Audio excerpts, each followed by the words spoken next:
आज एक ऐसे राजपूत शासक की कहानी आपको बताऊंगा जिन्होंने युद्ध लड़ते हुए एक आंख खोई, एक हाथ भी गंवाई और इनके एक पैर ने भी काम करना बंद कर दिया, लेकिन ये चुनौतियों से कभी पीछे नहीं हटे। मैं बात कर रहा हूँ महाराणा संग्राम सिंह की, जिन्हें दुनिया राणा सांगा के नाम से जानती है। वेलकम टू द सीखो official show great Indian Kings. आज के एपिसोड में हम बात करने वाले हैं मेवाड़ के पावरफुल राजा राणा सांगा के बारे में। राणा सांगा का जन्म 1482 में मेवाड़ के सिसोदिया राजवंश में हुआ था और ये अपने माता पिता के सबसे छोटे बेटे थे। गद्दी को हासिल करने के लिए इन्हें अपने बड़े भाई जगमाल और पृथ्वीराज से संघर्ष करना पड़ा था। साल 1508 में इन्हें गद्दी हासिल हुई। इसके बाद इन्होंने आसपास के अलग अलग राजपूत राज्यों को एकजुट किया ताकि इनके दुश्मनों के खिलाफ एक मजबूत मोर्चा खड़ा किया जा सके। अपने राज के शुरुआती दौर में ही राणा सांगा ने दिल्ली के आखिरी सुल्तान इब्राहिम लोदी को खटोली और धौलपुर की लड़ाइयों में मात दी। माना जाता है कि खटोली के युद्ध में ही राणा सांगा को एक हाथ गंवानी पड़ी थी। साल 1519 में इन्होंने मालवा के सुल्तान महमूद खिलजी को परास्त किया और 1520 में गुजरात के सुल्तान मुजफ्फर शाह से कई बार भिड़कर उत्तर भारत के सबसे शक्तिशाली राजा बने। लेकिन राणा सांगा के सामने सबसे बड़ी चुनौती आनी अभी बाकी थी।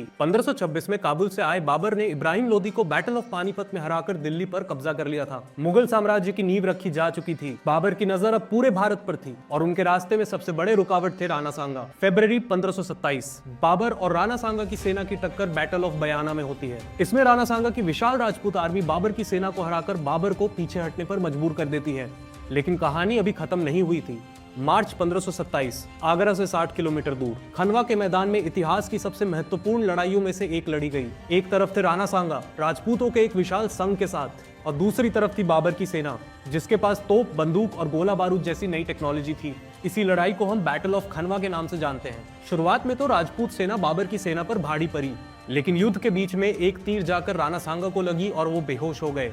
उनके बेहोश होते ही राजपूत सेना में अफरा तफरी मच गई। इसी का फायदा उठाकर और अपनी नई टेक्नोलॉजी के बलबूते पर बाबर की सेना ने जंग जीत ली। खनवा की हार से राणा सांगा को एक बड़ा झटका लगा और इस युद्ध ने उत्तर भारत के राजनीतिक स्थिति को हमेशा के लिए बदल दिया था। युद्ध में घायल होने के बावजूद भी राणा सांगा ने हार नहीं मानी। वो लग गए बाबर से बदला लेने की तैयारी में और अपनी सेना को फिर से संगठित करने लगे। लेकिन बैटल ऑफ खनवा के एक साल बाद ही 1528 में राणा सांगा की मृत्यु हो गई। कुछ इतिहासकारों का तो ये मानना है कि उनके ही कुछ लोगों ने उन्हें जहर दी थी क्योंकि वो बाबर से फिर से लड़ना नहीं चाहते थे। राणा सांगा ने अपने जीवन में भले ही कई कठिनाइयों का सामना किया, लेकिन वो कभी झुके नहीं।